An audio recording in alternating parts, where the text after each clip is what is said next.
Hello, my name is Belle Fox, Snow Leopard Edition. I love to read. I'm trying to write a book, and today I'm going to tell you my thoughts on Claire Darling by Callie Kazumi. If you like to hear book reviews and want to see what the writing process is like, leave a like and subscribe. If you've read Claire Darling, tell me your thoughts in the comments. I'd love to hear your opinions. So, Claire Darling was the first book I read this year, and what a way to start the year. The storygraph description reads, "She's been ghosted, but she won't be forgotten. Claire is excited to drop off a surprise workday lunch for her fiancé Noah. It's their anniversary, after all. But when the receptionist tells her that no one with Noah's name works there, Claire thinks this must be a mistake. Noah isn't picking up her calls. Her texts go unanswered. It turns out Noah has a whole different life, one with a beautiful girlfriend, a beautiful house. Claire was never really in the picture.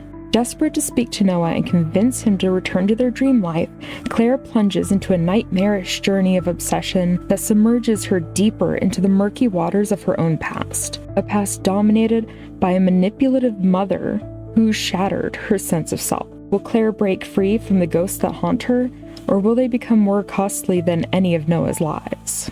The storygraph description sums it up pretty fairly. I'm a huge fan of psychological thrillers, and I adore an unreliable narrator, so this book was right up my alley.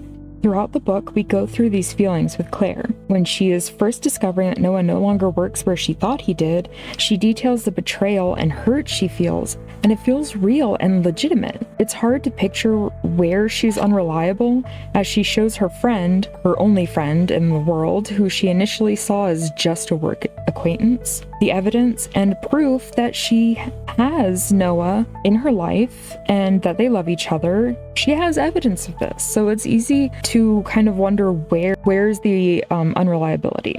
So her friend, whose name escapes me because I guess I just can't hold on to names, is trying to tell her all the regular things. Hit the gym.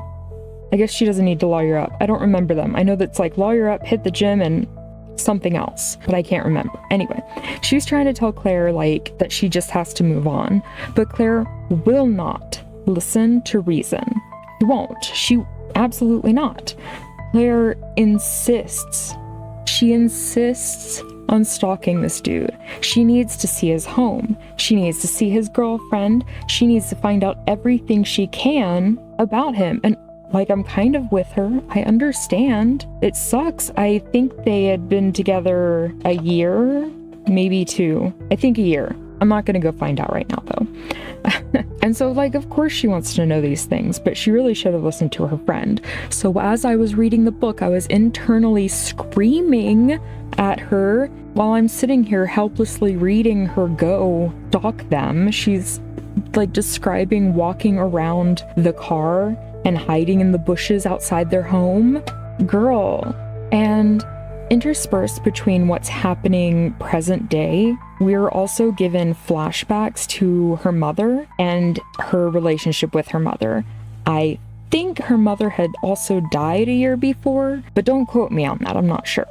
So the book actually got its name from Claire's mother, because Claire's mother would often refer to her as Claire Darling. Now, it was my understanding that her mother was an alcoholic and pretty broke, but she was acting like she's rich or something, and is always hold on, I might be getting this mixed up, because either she was telling Claire that nobody was good enough for her, or Claire's not good enough for anybody, or both.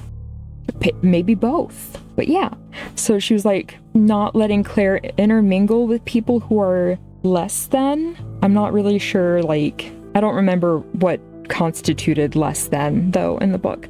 And she would also tell Claire, you're just not smart enough. You're not good enough. It was very, putting her down almost in a Mother Gothel way. If you've seen Tangled, I don't know who hasn't, but, that's the vibe. So, Claire is clearly not doing well. I don't want to give anything away, though.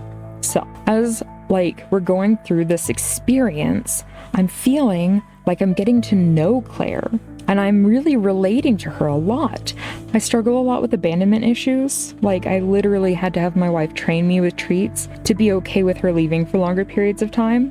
So I can absolutely see myself slipping into a mental health crisis like the one Claire did if I was just a teeny bit less stable. I felt really close to her by like the end of the book, and then we got the epilogue, and I was straight up Pikachu face surprised while I was reading that, and like I'm still rooting for Claire. Okay, I absolutely love that. Is she evil?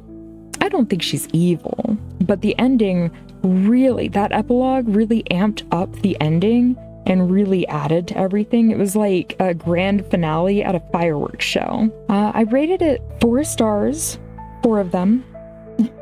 I'm kind of generous with stars typically, and I'm still trying to figure out exactly what my personal star rating criteria is.